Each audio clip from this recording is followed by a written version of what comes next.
Welcome back, everyone, to another episode of Christianity on the Spectrum. This is a podcast about 10 years of ethnographic research into autistic Christians and ex-Christians, specifically looking at the intersection between ASD1 and Christianity. We investigate Christians, ex-Christians, and the various effects that Christian cultures have on autistic people and the way autistic people respond to those various different cultures. A disclaimer for this episode, we are going to be talking about many somewhat heavy topics. This is about purity culture.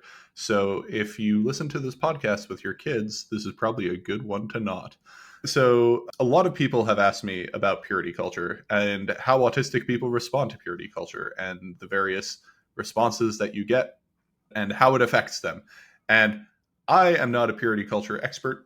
I don't study this specifically. I basically collect a lot of incidental data on this sort of by accident, just by nature of interviewing lots of autistic Christians and sending them out surveys. You see effects of purity culture, especially in different age cohorts.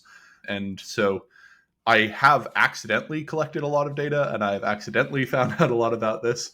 And so this podcast does not endorse purity culture, if that's what you're looking for. This is the official stance of this podcast is Christo-Dworkinism and Theclomaxing. So that's a joke.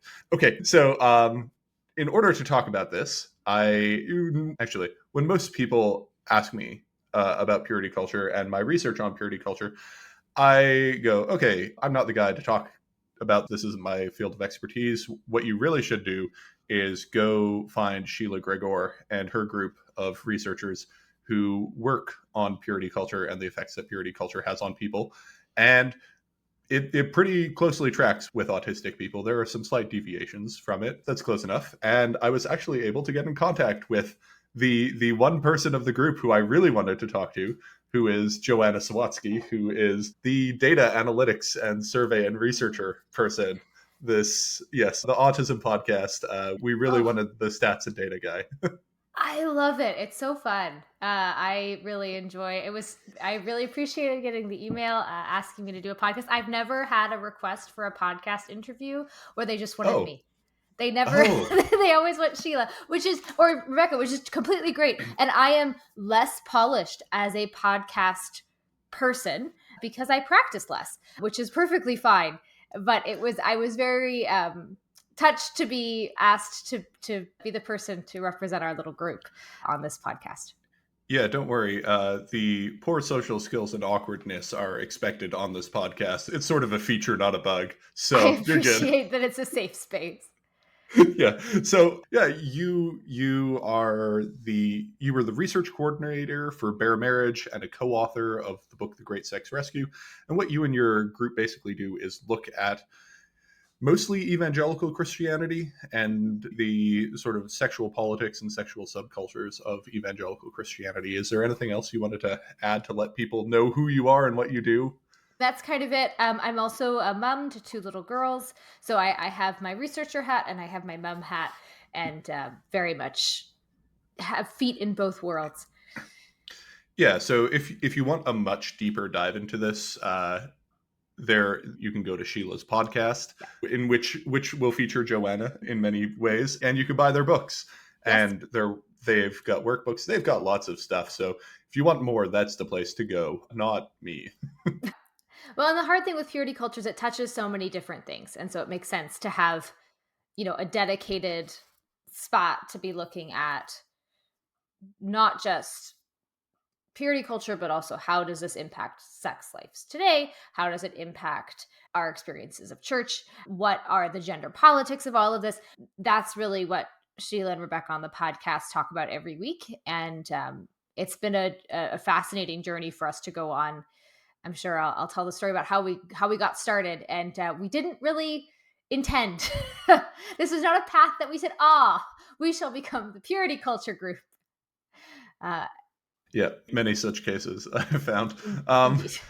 Yeah, so let's try define what purity culture is. Do you want to take a crack at trying to explain to the audience who might be unfamiliar with this?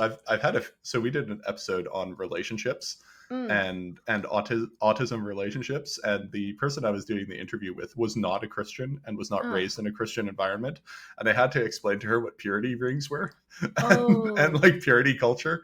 And she was shocked. Anyway, so maybe let's try to define what purity culture is in case anyone's listening to this and doesn't know. Yeah, and actually this is a personal bone that I have to pick. Not all the time. There's lots of amazing research that's been done on purity culture. We are not the first people to this party. But essentially, what purity culture said, and this is somebody else came up with this dichotomy, and I really like it, that before you're married or outside of marriage, sex in Christianity, especially evangelical Christianity, is defined as a battlefield, whereas after marriage, it's a playground. However, that gets a little bit more complicated. So essentially what happens in purity culture is that there's a huge emphasis on sexual abstinence outside of marriage.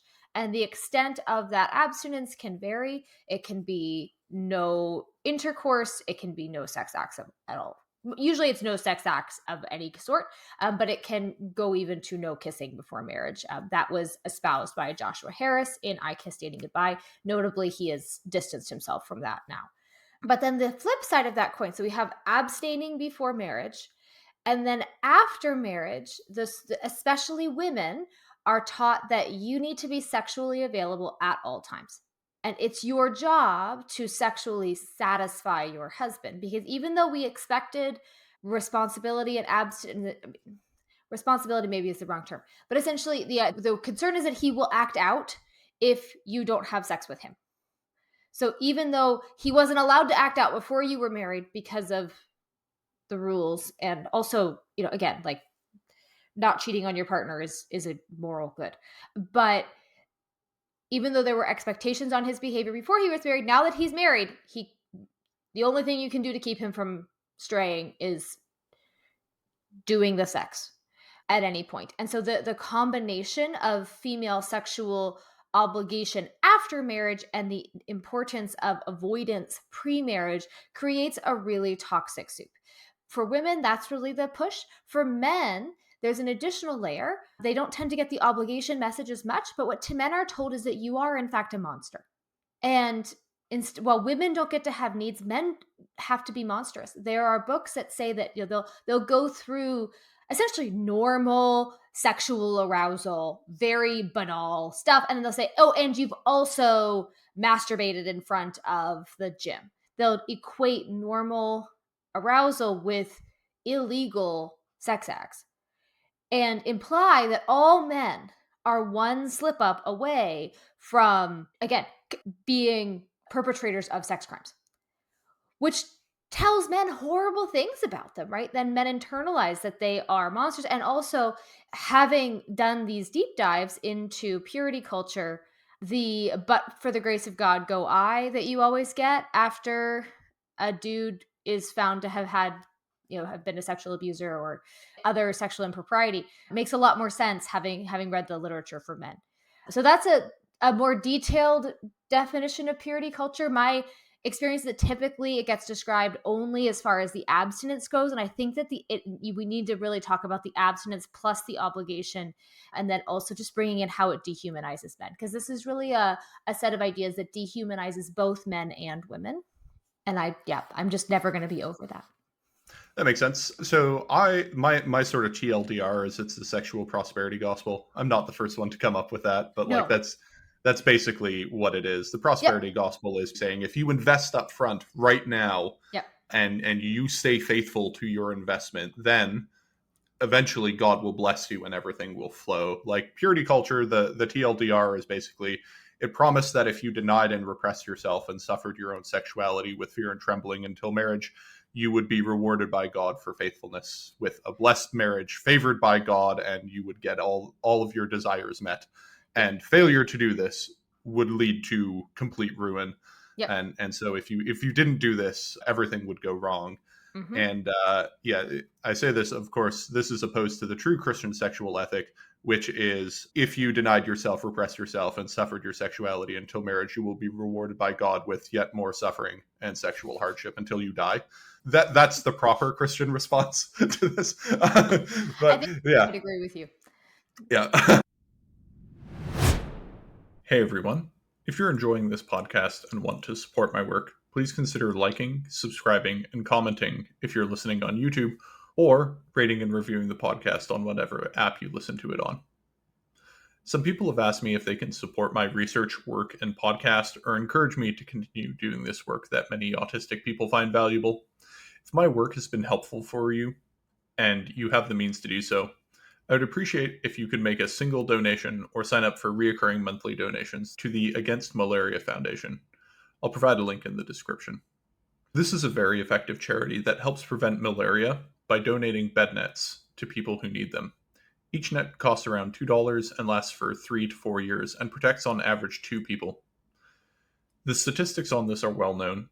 Every 600 nets that are provided saves 1 child from dying of malaria, and around 500 to 1,000 cases of malaria get prevented. Every single net matters. Even if you can only make a small donation, I would greatly appreciate it, as it really helps motivate me. So far, we've already raised well over $500, and I have to say, from the bottom of my heart, thank you very much to everyone who contributed. This does make a difference, and this really does help me want to continue pursuing this work. In addition, this podcast has merch. We use Teespring as a provider. I can provide a link in the description. There you can find many fun stickers that have themes that come up in this podcast, shirts, or mugs. Any of the proceeds from the merch will be donated to the Against Malaria Foundation and shared with the artists. That's all for now. Back to the podcast.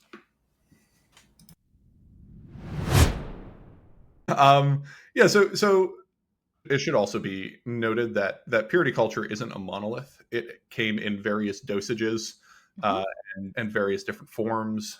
Depending on your community, it could look very differently. There are people who I talk to who are like, I was raised in purity culture.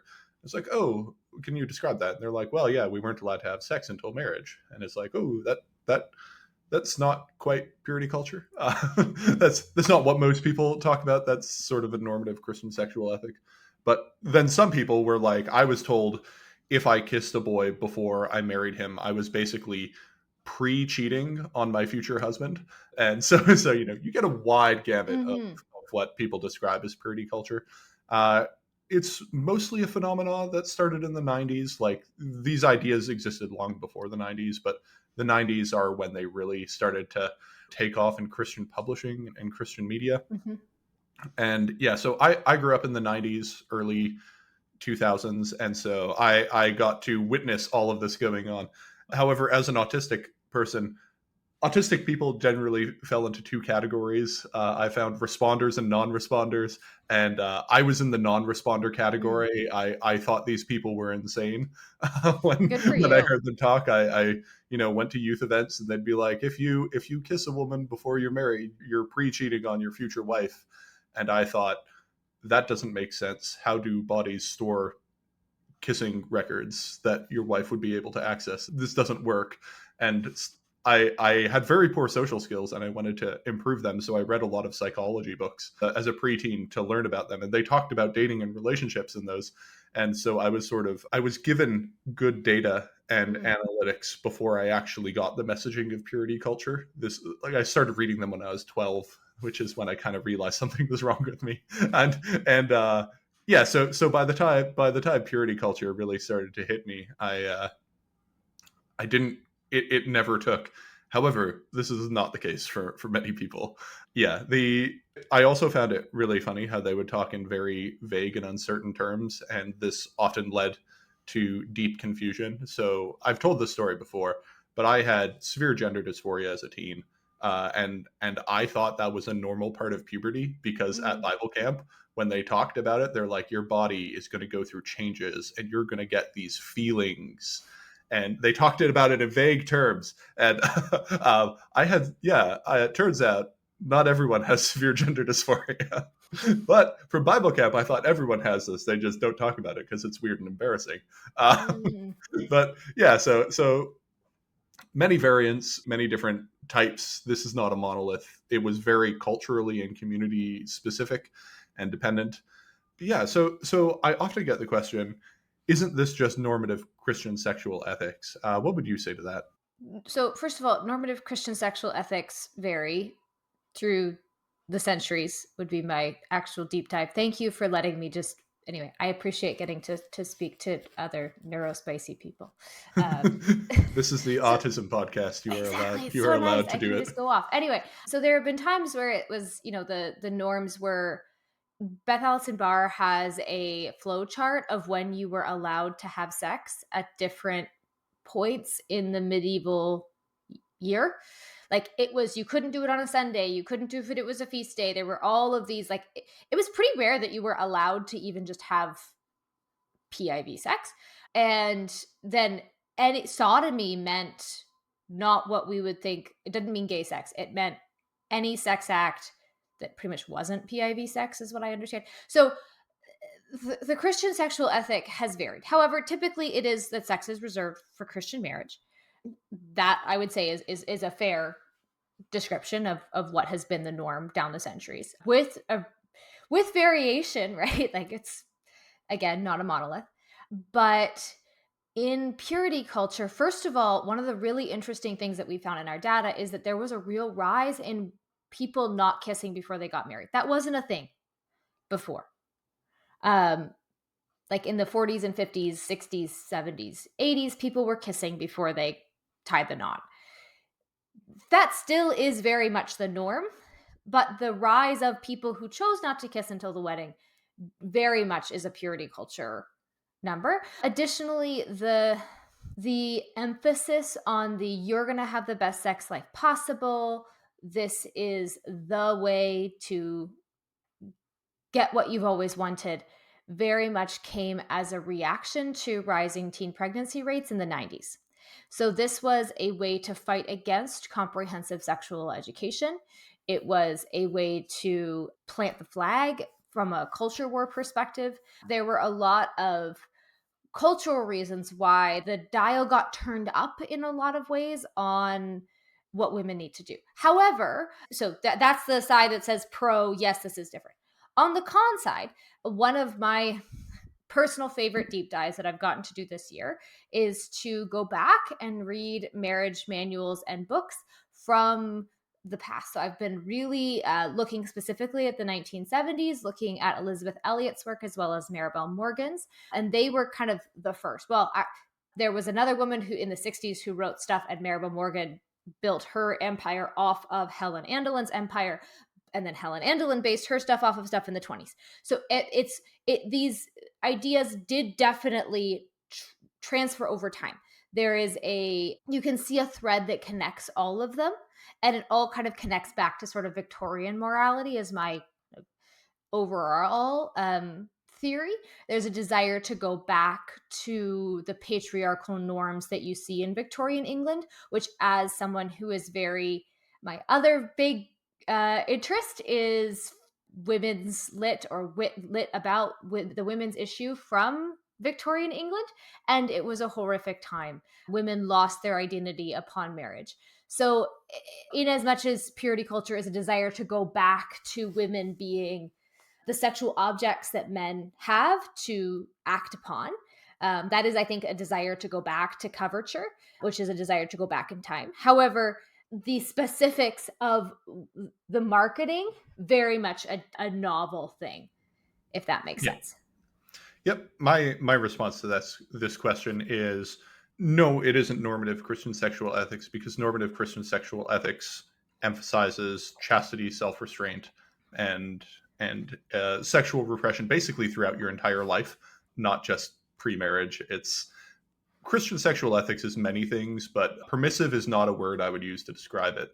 If you just look at the way that Christian sexual ethics was in the early church, how it evolved over the years, basically until fairly recently, not what I would describe as like a super open and permissive. And a lot of purity culture, I describe it as it's basically rejecting Christian sexual ethic after marriage, which I think is one of the reasons why it is bad, in my opinion. Mm-hmm. Anyway, yeah. So you guys do lots of surveys, and collect lots of data. I love data. I love surveys. This is what I truly care about, which is why I wanted to talk to you specifically.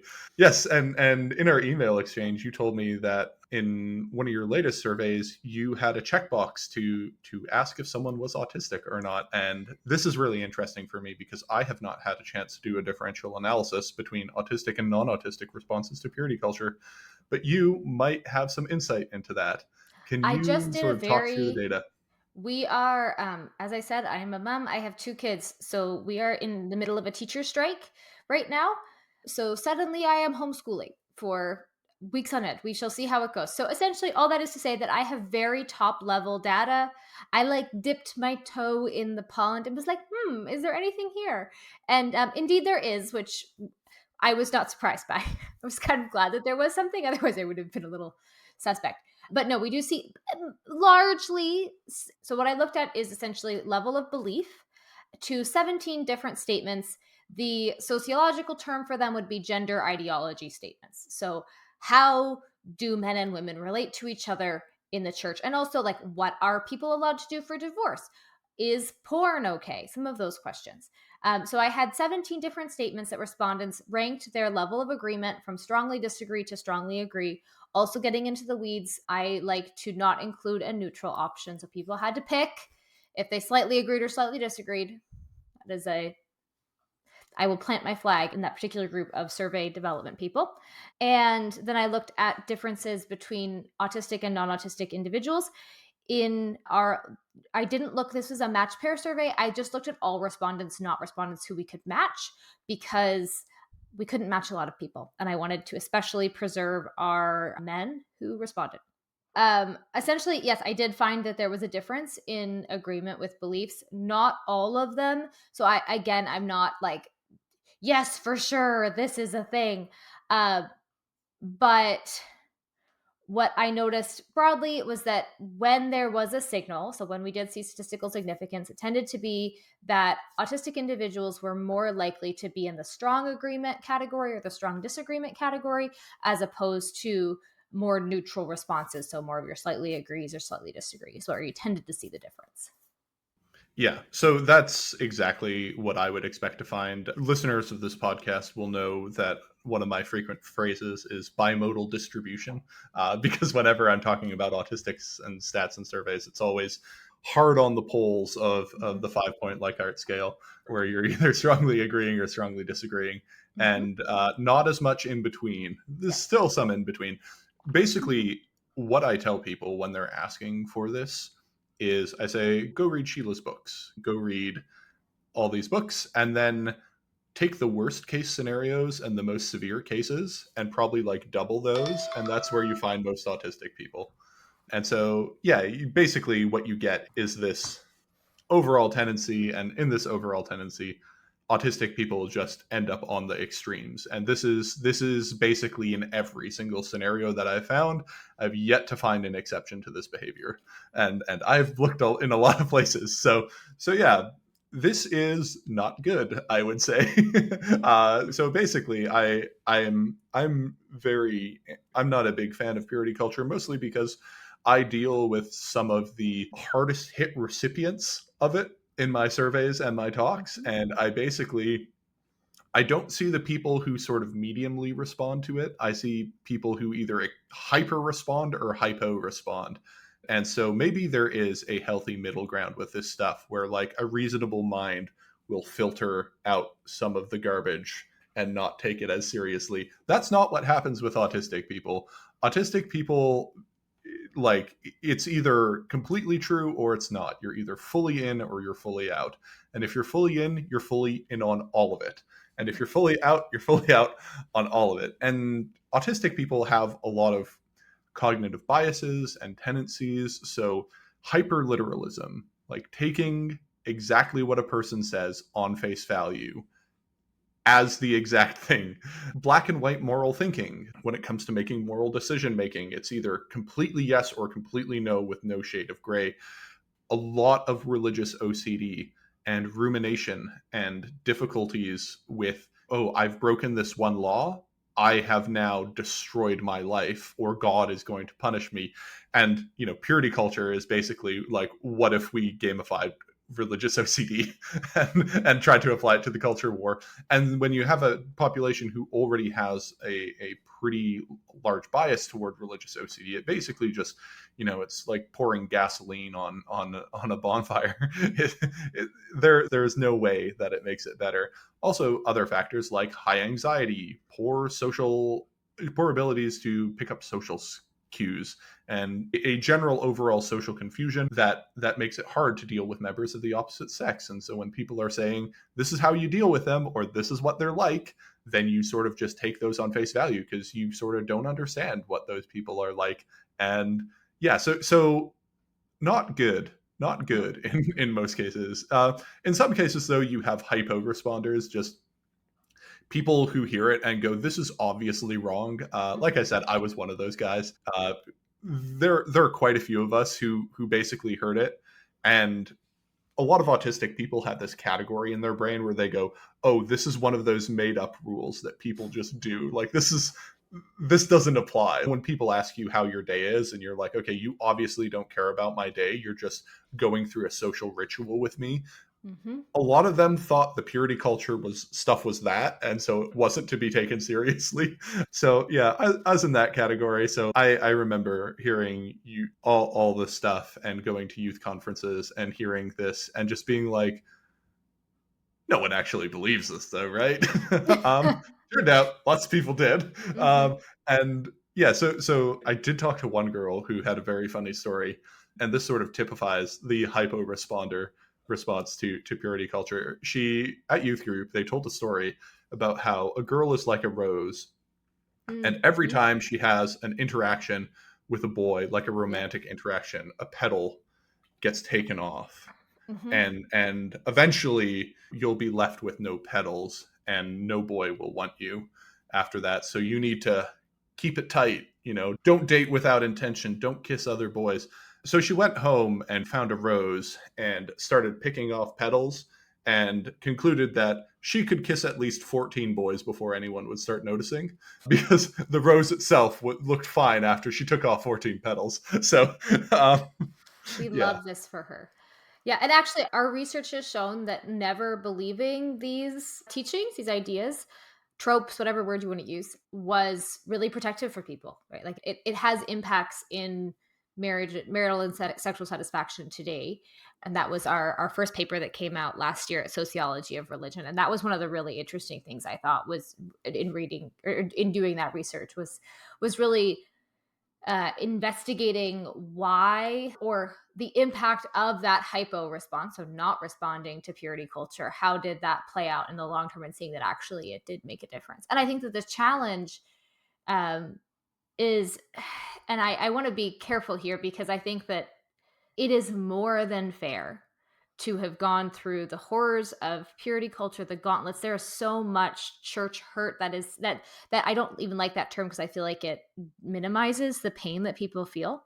I think a lot of people understandably deconvert and stop associating with churches. And that is, I do not stand in judgment of that at all. And so, what I'm going to say, I want to put that caveat out there first. However, when we look at the research, church is really good for people. Having religious community, period, is really protective for people around the world of all religious traditions. Religiosity is associated with good things. And so the challenge is, how do we make sure that people who are interested in religion are able to get the benefits of religious community without getting crap in with those benefits, right? We don't want to taint it. And the benefits of, again, like we moved just before our first daughter was born. And I bring that up only because I didn't get a meal train when my baby was born. And I knew when we moved that I wouldn't. And that was a loss because my church would have come around me. And so the challenge is, how do we balance the we're calling the church to reformation, and that's really a major goal for what we're doing, but also just interrogating, why did we hyper respond if we hyper responded? As a person who took this stuff hook line and sinker as a teen, that's been important for me to go, okay, what were the reasons that I believed this stuff? Why was I drawn to the ideas in Joshua Harris's book? Why didn't I buy what I didn't buy? Because I was okay with dating. Why was I okay with dating? But I also was really afraid of holding hands. what was going on there for me psychologically, and interrogating that, I think, for all of us wherever we were, is helpful. Whether it was, again, what were the protective things that allowed me to see through this, where can I apply those in my life now, or why did I go for this stuff? And there's no shame in it. You were a kid, like, of course you believed. If you believed authority figures, of course you did. That's what children are supposed to do. It's not that, but also asking questions: how can we think critically in the future to judge more justly? Yeah, and I think those are all good points. And like when you look at autistic people and you're like, why are so many of them really into this? It basically, why are they so into religion? Like the ones who are, right? Because you get two groups. The largest group of autistic people is non-religious and do not participate in religion at all. The ones who do participated in it really hard. You don't get a lot of people sort of 50% in, 50% out, sort of lukewarm. It's you're either in it or you're out. And yeah, so basically what I found though for the hyper responders, it is a sort of devastating, extremely depressing wasteland of not good things and people trying to sort their life out post this Mm-hmm. mentality. A lot there are not many silver linings, and most of the silver linings are basically, well, we were both able as a couple to unlearn our upbringing and like develop more healthy sexual norms. And it's sort of like purity culture didn't help us at all, and the only reason we didn't feel the negative effects is because we were able to unlearn it pretty quickly. And I rarely meet an autistic person who is like, I'm so glad I was raised with purity culture. And the ones who do say that usually were not raised with the type of purity culture that other people were, right? Because we said before, this is not a monolith. It comes in various dosages. And so some people, their purity culture was like, hey, don't sleep around. It's bad for you. And they're like, that was great. I'm glad I was taught that. And it's like, okay, but this isn't quite what we're talking about Mm-hmm. when we say purity culture. It's that sort of 1-2 punch of denial pre-marriage and full openness with no going back post-marriage. Mm-hmm. And yeah, so pretty much everyone I study who is a hyper responder was left in the wake of this, Mm-hmm. and very very few are like, we should continue doing this. And again, I have a lot of people asking me for resources for how to think of it, so I just redirect them to you guys Mm-hmm. Thank you. because it's like, yeah, this is close enough. You'll Mm-hmm. find stuff in here. One thing that I found is like that isn't covered quite enough in your books is like asexuality, which Mm-hmm. happens to be a very large portion of the population I study. A lot of asexual autistic women who really don't have much sexual desire at all end Mm-hmm. up getting married in evangelical churches when they probably it would probably be better if they didn't marry anyone. Mm-hmm. And they get married because they're basically taught that women don't have sexual desires, and so they think it's normal to be asexual. And then they Mm-hmm. end up in this very complicated situation in which now they're married to a non-asexual man as an asexual woman, and things things are not going the way that they Mm-hmm. would like. Have you looked at that at all, or do you have any future plans to look at that particular effect? Because that's pretty much the only thing that I see not covered in your literature that I think Yeah, would be an I mean, interesting I thing think to that that cover. would be a really interesting stuff. We've looked really specifically at heterosexual allosex. There are going to be ace individuals in our surveys, but asexuality has not really been a focus of our research at this point. We do look at desire some, but that tends to be the challenge with our samples, is that a lot of the women who we're sampling are not experiencing sexual desire. A percentage of those are asexual. Probably a larger percentage have had their sex drives systematically destroyed. Yeah, so I call that asexual bisocialization. Yeah. It's And so we're it is a thing. focused more on the latter group at this point. Right now, I feel like I've got a lot. That's not an area, it's an important area, but I think that's an area for a different research group right now. We have a goodness, a ton on our plate. And that's not something that I have plans to work on right now. That does not mean that it isn't an important area. The impact of purity culture on queer individuals broadly is something that I think is really important, but just is beyond the scope of our expertise as a group. And so we have hoped that we're leaving breadcrumbs so that other researchers will come and continue the work in that direction. Yeah, that's completely fair. As a researcher myself who has to stay scope limited and very disciplined on the limited scope, I completely get that. I do not fault you for trying to Oh, avoid scope creep. yeah. It Well, is maybe it is and an the essential thing. challenge is that it happens. We started, I said I would never, we included a survey question in our first survey about what I learned would be called the sexual timing or the sexual debut. When did it happen? Did you have partners before your current spouse? Did you have sex for the first time before or after the wedding? And I told Sheila that I would never run any data with that question. I was never going to look into it because I thought it would be shaming for people because you can't go back in time. Like, how is this helpful? Turns out it's really important because the sexual debut really matters for I haven't looked as much in men, but in women in particular, it really matters because of the development of sexual pain. And so we've been looking a lot at why do strongly religious women have such high rates of sexual pain. Part of that seems to be the sexual debut. And so I guess my point is we're dealing with a significant amount of scope creep simply because of that's the direction that the research has gone, which has been great. But no, in all seriousness, I really do hope that other individuals will pick up on asexuality, on the impact of purity culture on queer youth. That I think is just incredibly important work. Dear podcast listeners, you are probably some of the most equipped people to take up this challenge. Go This is forth. hint, hint, nudge, nudge. Yes.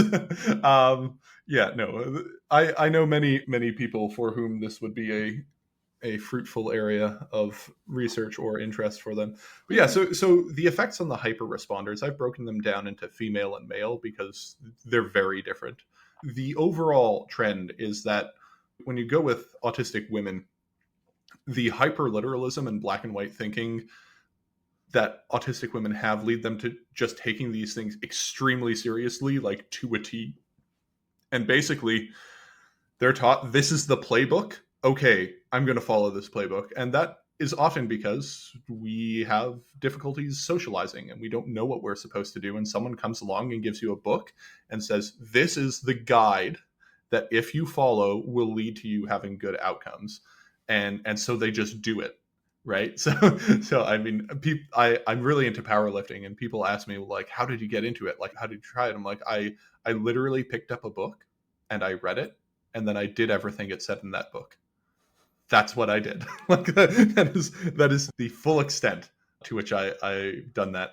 And so a big thing that I have is basically I found I've separated these into sort of like 5 categories of effects. So one of them is sort of dating and relationship problems in general.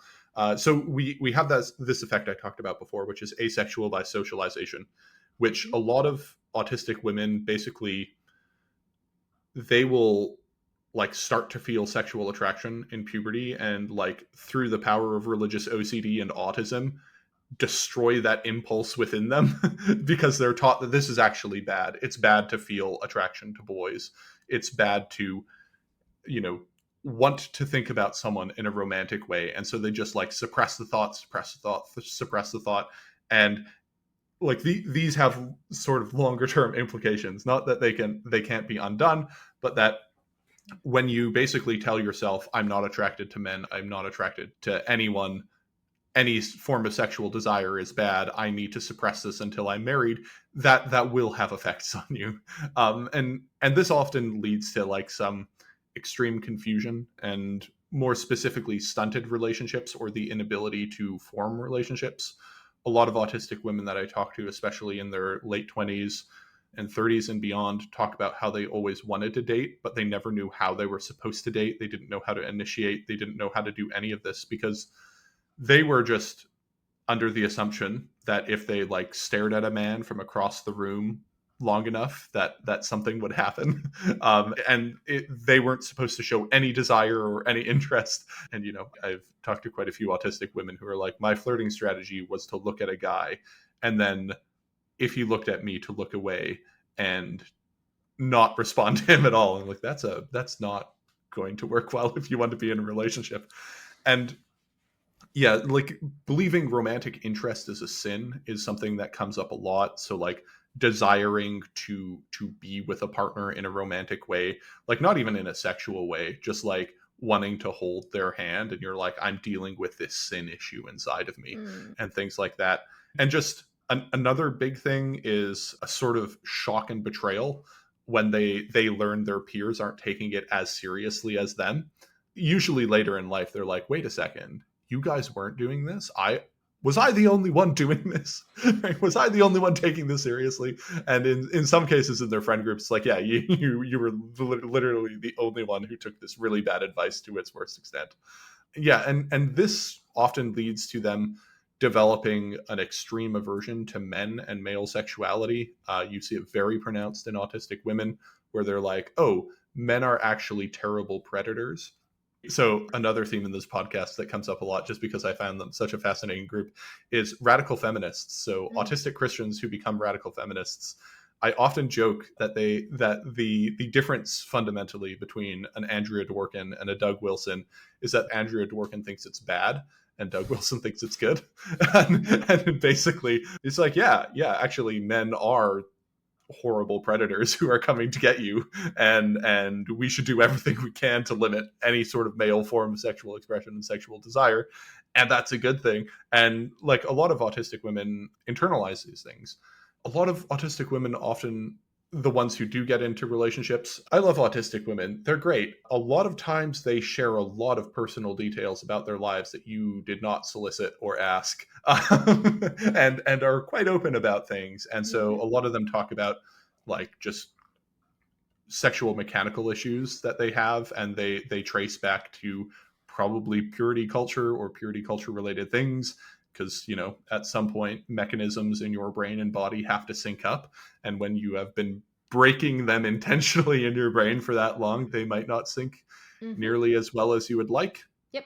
A lot of them, like even when they're married, still like that religious OCD that teaches them to have sexual shame whenever they have any thought of attraction, like sort of kills them with guilt, even if so they're having normal sexual relationships within marriage, and they are feeling like extremely guilty and extremely shamed from it, and they feel like they can't shut it off, like they can't unlearn the conditioning that they were Mhm. given, or they realize they now have to unlearn this like intense conditioning Mhm. that they were given to them. And like I said, many asexuals or lesbians end up getting heterosexually married Mhm. because they don't realize they're lesbians and asexual, and they get into these situations because they're told, you're a woman, you're not supposed to have sexual desire, you're not supposed to have sexual wants, like you're no one finds men attractive, no one really wants this is all, like sexual desire is a man thing.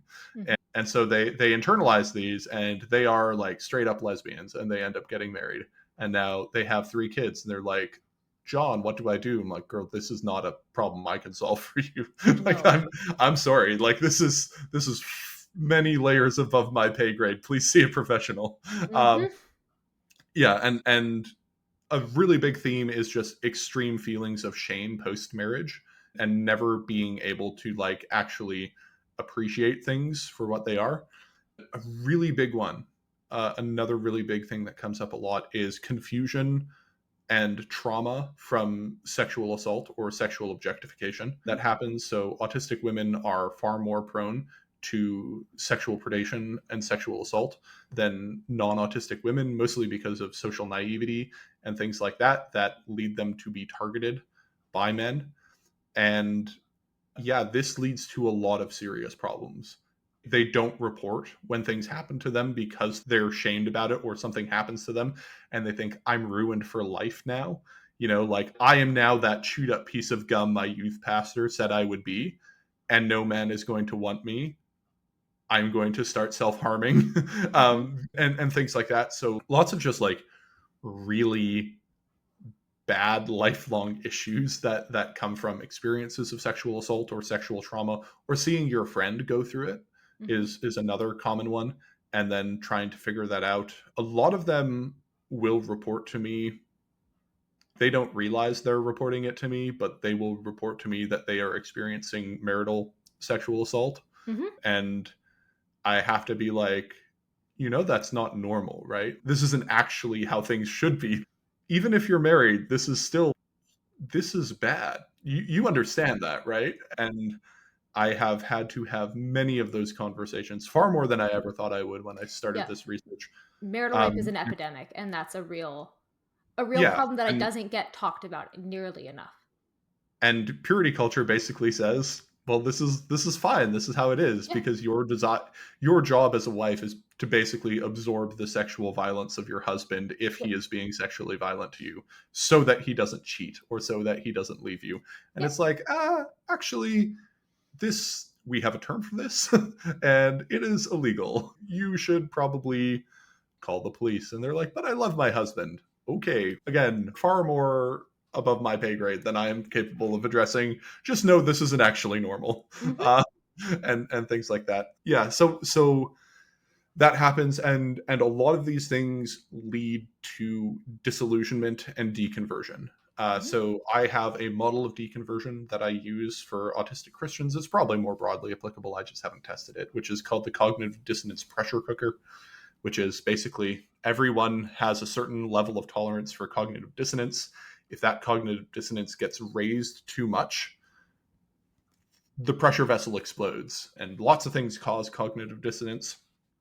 For autistic people, we typically have less capacity for cognitive dissonance. The things that cause cognitive dissonance cause it more, and the opportunities for it are much more common.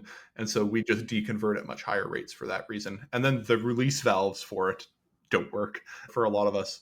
And so this, for women, is far more commonly cited as a reason for deconversion than anything else when it comes to men. Like men rarely cite this as a reason for deconversion. Women cite this a lot. Does any of that surprise you? No, that makes complete sense to me. Yeah. Yeah. Okay. Yeah. And basically, like things like why do autistic women respond to this? Because they just take things seriously, and this is what the authorities figure is Yeah. passed down to them. This Yeah. is what the authorities told them, and so they just go, okay, Great. Yeah. cool. This is what I'm doing. This is the plan. I'm going to execute this plan. Yeah. Yeah. With men, it tends to be very different. Yeah. So I I don't mean to minimize this, but men get hit way less hard by this. Like in autistic men versus autistic women, like autistic men are like, yeah, this sucked. Wish I didn't go through this. But autistic women are like, trying to find an appropriate analogy, but like, um, when I talk to men, it's like they had a bad day. When I talk to women, it's like they had a bad 10 years. Mm. And which is not to say a bad day isn't bad, but like Yeah. the sort of level and trauma and severity that they receive is much more muted. There are some very significant effects though. Mhm. One of them is this religious OCD rumination element of purity culture wrecks a lot of the psyches of teen boys Yes. and teaches them that basically any form of fairly normal teenage boy sexual desire is like, this is your predator instincts. Like Yes. this is any fairly benign expression of male sexuality is like, actually, this is the worst thing that can happen. You are a literal rapist. Mhm. And it's like, no, you're not. You're a teenage boy. You have a lot of hormones going through you right now. It can often lead to a lot of suicidality and extreme desperation. A lot of men become scared of dating and scared of wanting to date or even express desire to a woman because they don't want to be a predator. They don't want to be seen as a predator. They don't want to be associated with these bad men. But of course, they don't get told the healthy way to do things, or the healthy way to do things is like, well, you need to go through this process of courtship. And they're like, well, I don't want to initiate that because to initiate that is to admit that I have sexual desire, which is a sin, which I shouldn't do, which Mhm. means I've already like committed sexual assault in my heart if I have sexual thoughts about a woman Mhm. who I'm not married to. And it leads to these like extreme rumination cycles, which lead to a lot of resentment and difficulty, and just you mix in the social problems with autism and things get really bad. It is also worth mentioning here that a lot of autistic men will take purity culture very seriously and will take the promises of purity culture very seriously and not respect their wives because of it, and basically pressure their wives into making them do things that they don't want to do. I Mhm. know this because I talk to autistic men and I talk to autistic women, and autistic women are often married to autistic men, and a lot of them have horror stories of Mhm. what it's like to be married to an autistic Christian man who has internalized all this and basically been like, look, if you don't do this, it's because you're a bad wife. And if you don't do this, like, this is license for me to basically cheat or to do something else because I have these desires and you are not fulfilling those desires. And instead of being told, actually, it's your job to suppress yourself and control yourself Mhm. as well, they don't take that. They go, look, I did everything in the book. I married the woman. We didn't have sex until we were married. Now I get to do what I want. And that also has like really bad effects. But yeah, so that and just like extreme sexual shame, I find, in men. Mhm. Autistic women have the same thing. Autistic men also have the same thing. And often they will, again, confuse fairly normal sexual behavior Yeah. for the worst thing you could possibly do. So a lot of them will confuse like just thinking someone is attractive for lust. It's like, Mhm. no, these are actually separate categories of things. And a lot of them will read books by men who, quite frankly, seem to have many problems. Like I've read some of these books and like, Oh. this is not normal. Oh, yeah, no, You no, no. No, no, no. you You're have like, problems. "Oh, oh, this is a problem. This is outside of the bell curve. This isn't one of the tails." Consistently. I would like to not have that experience while reading one of these books. I hope people don't have it when they read our books.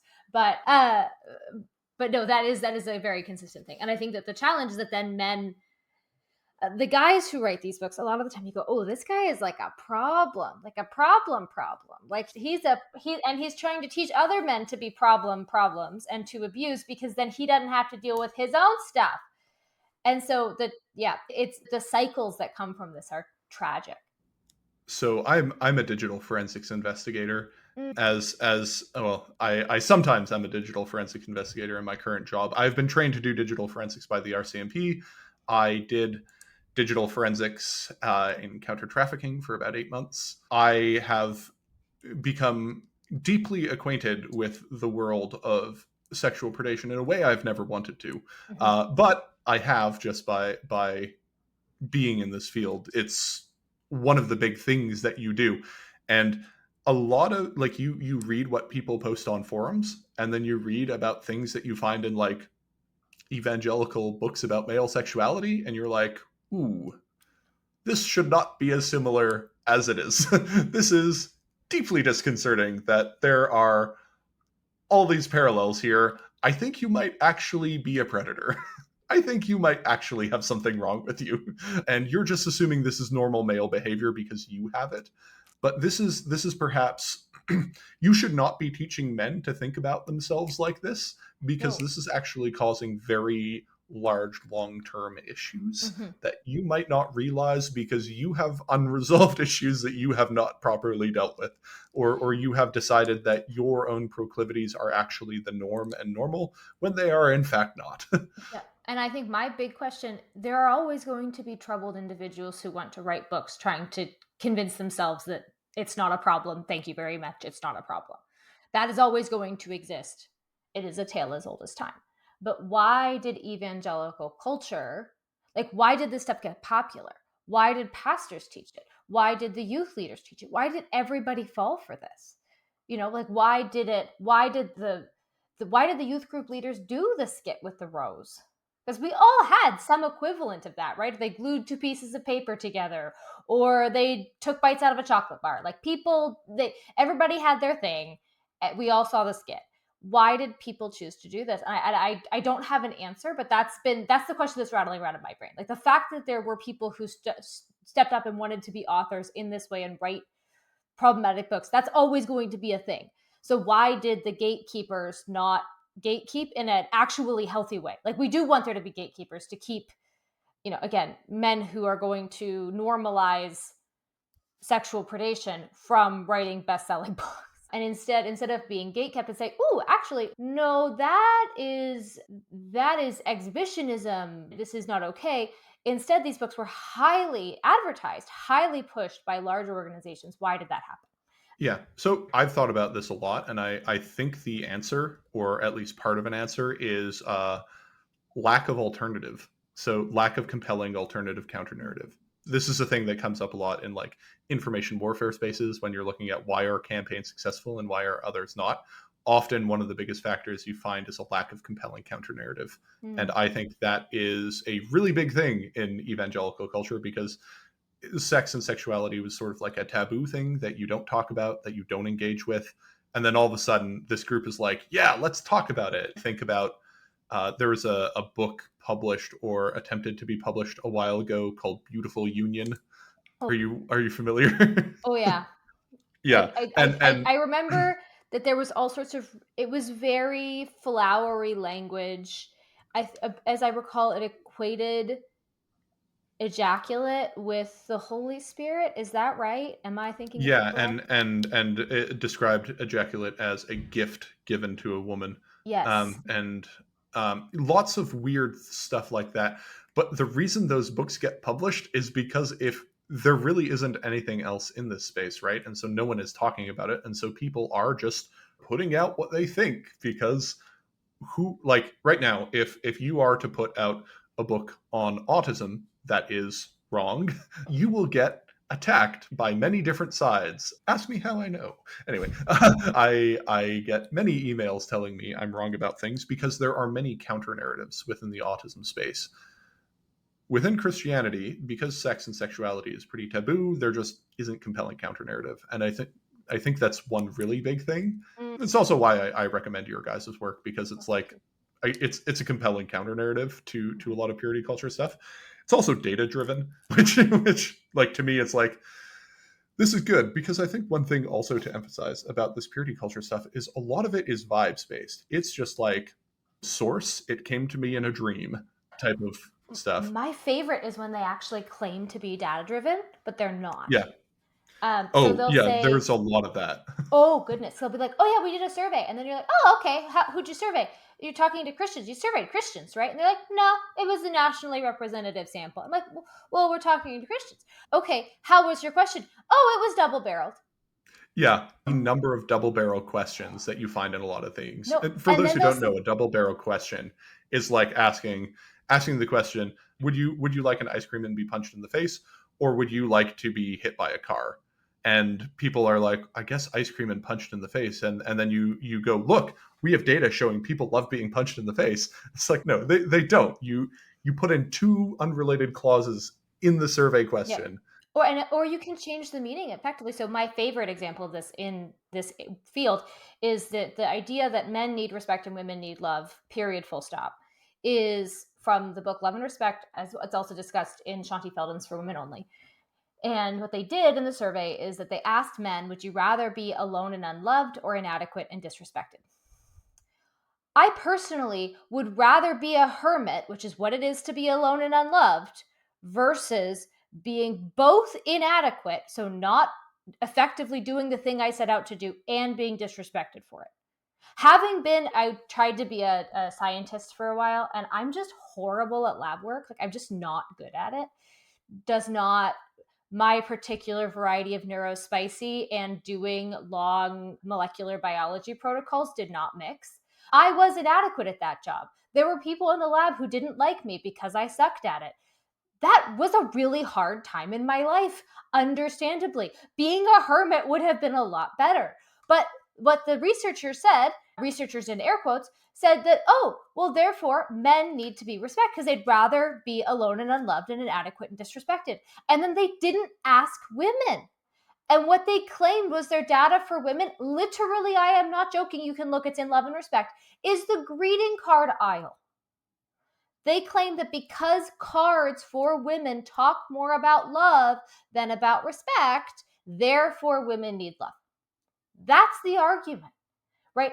And so I find it fascinating that there are these cases where they have a conclusion that they want to say, which is men need respect, women need love. and then they can't actually bring themselves to do the research because they might be proved wrong. And so what do is you cook the books, essentially, not necessarily how much of it is conscious versus subconscious. Who can say that? I don't mean to imply motive here, but it is wild, the stuff that happens. It is, I find just generally evangelical subculture books or books about culture or culture more within the evangelical space that claim to be data driven are always not.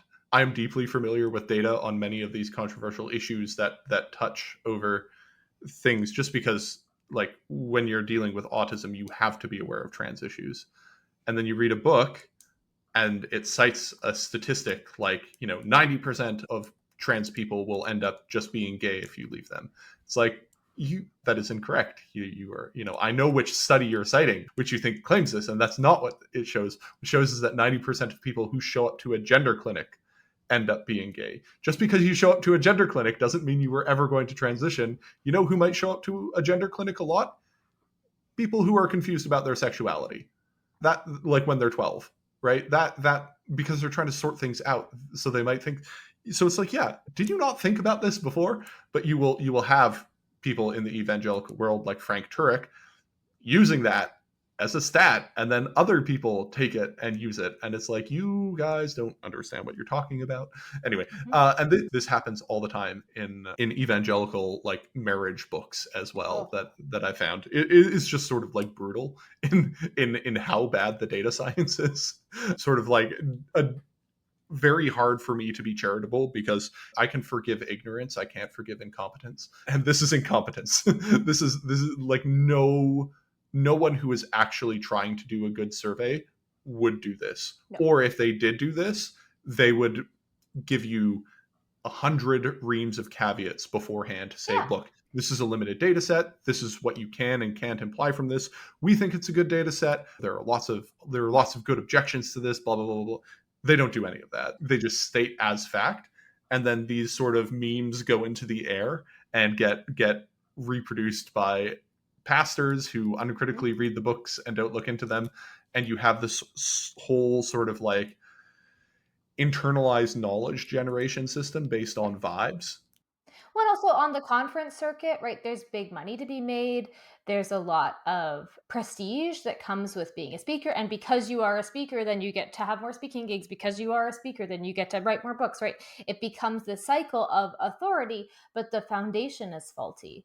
And yeah. Yeah, so I recently had on Marissa Burt to talk about her book, The Myth of Good Christian Parenting, Mm-hmm. and this is a very similar effect where people sort of vibe out parenting and vibe out and pretend they have good data on it, Mm-hmm. and then become conference speakers. Yeah, and now their vibes based analysis has become data, and it has become the way, and it has become the way to understand things. And that's just, I don't know, it's dumb. Like, I personally, just as a data science nerd who does lots of research, and I think this is like a joking criticism that I get, but one someone made a meme of a used car salesman slapping the top of the hood of his car, and the caption was, "Me listening to Christianity on the Spectrum," and the dealer is saying, "This bad boy can fit so many caveats in it," because some of my episodes, like the first half hour, is Yeah. spent me explaining where my data comes from, what you can do with your data, and what you can do with this data, what you should and should not look into more, like the limitations of the Mm-hmm. collection, and like all these types of things. I have also found that most people don't care about that. And most people aren't interested. And they sort of just want comforting narratives that'll reinforce their already held worldviews. And I think that's a lot of what was going on Yeah, here. yeah. You had the conclusion first, which has happened right broadly, right? The line was evolution can't be a thing, so let's find the data to prove that. This is the way things have to be. And it was much more stance based as opposed to actually being values based as far as like the virtues that we were taught about as kids.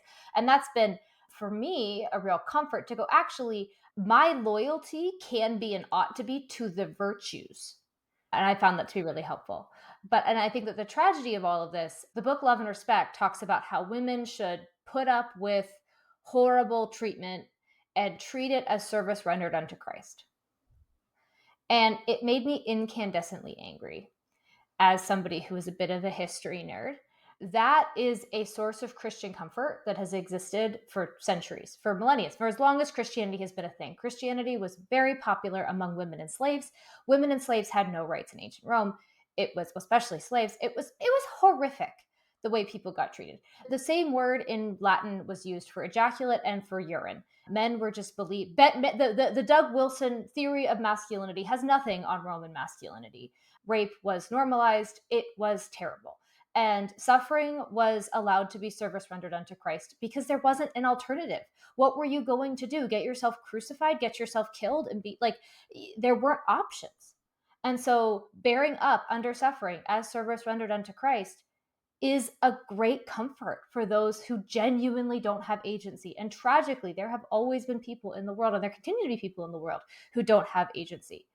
And then what happened is these authors, in this case it's Emerson Eggerichs, co-opts that Christian hope and tells women who actually could say, no, this isn't okay, because of the fighting from the hard fought battles of fighting for equal rights, the protections that we have under the rule of law, and says, no, no, no, you actually don't need to, you shouldn't do any of the things that you are now empowered to do. You shouldn't take the agency that people have fought for. The way that the Christian ethics have affected the world don't matter. What you just need to do is do the thing that just treated a service rendered unto Christ, and that'll be good. And it makes me really angry because, again, this is a source of great Christian hope for those who don't have an option. But when we're applying it in the wrong way, we end up just perpetuating suffering needlessly, which is never. I mean, I know there were lots of ascetics in Christian history, but I'm always going to throw some side eye at it, right? Jesus wasn't like, yes, let's do this cross thing.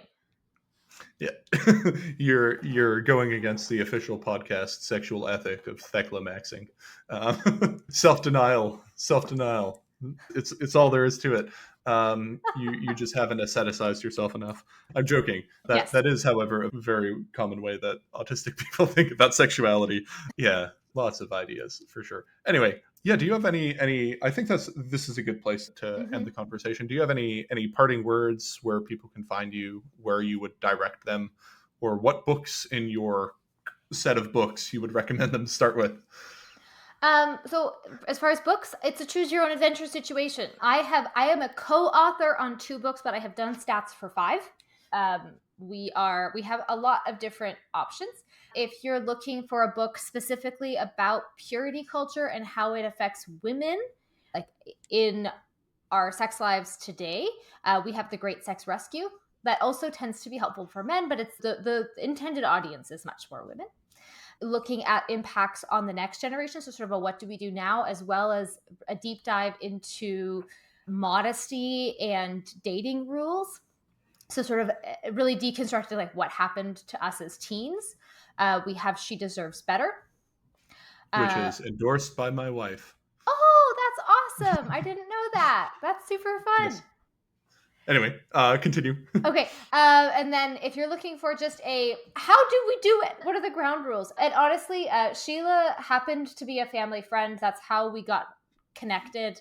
It's a very long, very strange story. It has a lot to do with postpartum hemorrhages. Like, it's really quite weird. But Sheila, before I got married, gave me a copy of her new book, The Good Girl's Guide to Great Sex, which came out originally in 2012. And I read it, and I think that it really helped me as she had written it then. She has since changed it. So, like, don't go reading the 2012 edition if you have it, because she updated it a lot and took out some stuff. But that is a great resource. And then in 2022, I believe, The Good Guy's Guide to Great Sex came out, which we did a whole survey of men to build out that book. It's less focused on how did purity culture affect men and women. There is a bit of that, but it's much more focused on how do we have a healthy, satisfying, mutual, intimate, connecting sex life today. And then finally, most recently, Sheila and her husband Keith, who is a pediatrician, wrote The Marriage You Want, which is a marriage book that actually talks about the stuff that matters. Whoa! So we talked a lot about mental load, a lot about division of labor, as well as emotional maturity, connection. We talked about sex. But essentially we tried to actually cover all the things that matter. Yep. And I will say, this is a podcast endorsement. I rarely find Christian books that do good data science. I don't know of any that off the top of my head I'd be like, yeah, these people actually do proper good, like statistically verifiable and like validated work. I will say this is the one exception where I go, in Christian publishing, these people actually, like, I don't have many criticisms of them and their methodology, which is not something I can say about the vast majority of Christian books I read. So podcast endorsement, Mhm. certified, John verified, Ooh, data driven. There, amazing. that The that, other that the other is people who do yes, this, they're more sociology would be Andrew Whitehead and Sam Perry, who've yeah, written they're more Christian nationalism though. yeah, yeah. So when you get into that world, then the data science comes out, but Yes. specifically in the advice, the self-help Oh stuff. yeah, yeah. There are, I will occasionally read books and I'll be like, okay, this is fine. Like the methods here seem good, but yeah, it is very rare. But this is the one instance in which I'm like, yeah, I'm comfortable saying this is what you should be reading and where you should be going if you want data on this stuff. So, yeah, that is that. You can find me on Twitter, or X, formerly known as Twitter, at Christianity On. You can find me on Blue Sky at christianityon.bluesky.social. If you'd like to email me, you can email me at christianityonthespectrum@gmail.com. We have a Discord. If you would like to join our Discord, you can send me an email and I will get you a link to it, or you can message me on one of those apps and I will give you access to it. Yeah, I think that's it. Anywhere people can find you, or just your I books? am active. We have a Patreon, so I'm active in the Facebook group for the Patreon. We also have, of course, the Bear Marriage podcast, where I'm the occasional guest, but mostly that's my colleagues Sheila Gregoire and Rebecca Lindenbach are the two main hosts of that podcast. They do amazing stuff every week, and yeah, you can find Sheila Gregoire on Blue Sky and other Instagram as well and Facebook. Cool. All right. See you later.